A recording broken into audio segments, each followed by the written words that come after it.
ஒவ்வொரு சோதனை எதுக்கு வருது தெரியுமா? கேட்டல, இப்ப எழுதுன்றார். எழுதிட்டீங்கன்னா பாஸ், அடுத்த லெவல் போயிருவீங்க.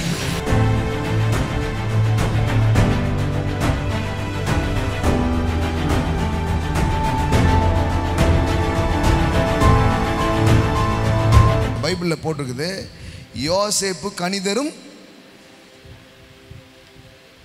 வாக்குத்தத்தம் என்னது? நீ கனி தருவ, திராட்சை செடியை போல கனி தருவதான் வாக்குத்தத்தம். ஆனா சீன் என்ன தெரியுமா?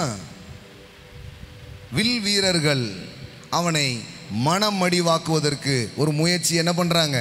எடுக்கிறாங்க, அம்பா விடுறாங்க, சதக்கு சதக்குன்னு. வில் வீரர் அவனை மடிவாக்கி அவன் மேல் எய்து அவனை பகைத்தார்கள். ஆனாலும் அவனுடைய வில் உறுதியாய் நின்றது. போடா போடா போடுறான்னா அம்புலாம் உடைய ஆரம்பிச்சிருச்சு. இவன் உறுதியை பார்த்து அதெல்லாம் என்ன ஆயிடுச்சு? ஒண்ணுமே இல்லை. அவன் புயங்கள் யாக்கோபுடைய வல்லவரின் கரங்களால் பலத்தன. இதனால் அவன் மெய்ப்பனும் இஸ்ரவேலின் கண்மலையும் எப்படி ஆயிட்டான் பாருங்களேன். கண்மலையாவே ஆயிட்டான், ராக் ஆயிட்டான். கண்மலை மேல அம்பு விடுறா, என்ன ஆகும்? அவ்வளோதான். நீ மண்டையை வச்சு முட்டினா உனக்கு தான் ரத்தம் வரப்போகுது. அவ்வளோதான். போய் அரியாசனத்தில் போய் உட்கார்ந்துட்டான் பாருங்களேன். அதான் கதை.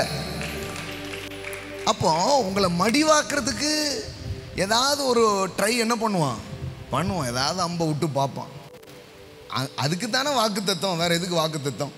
அதுக்கு தானே ஆவியானவர். ஐயோ இப்படி நடக்குது, அப்படி நடக்கும்போது நீ எப்படி நடக்கணுன்றதுக்கு தான் போதனையே.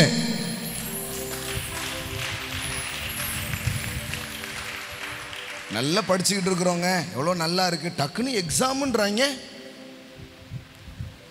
நல்லா படிச்சதே எதுக்கு தான்? எக்ஸாம் எழுதுறதுக்கு தான். நீங்கள் நல்ல பாடம் நல்லா படிச்சுட்டு இருந்தேன், டக்குன்னு பாருங்க சாயங்காலம் பரீட்சைன்றாங்க. இப்படி சொன்னால் எப்படி இருக்கும்?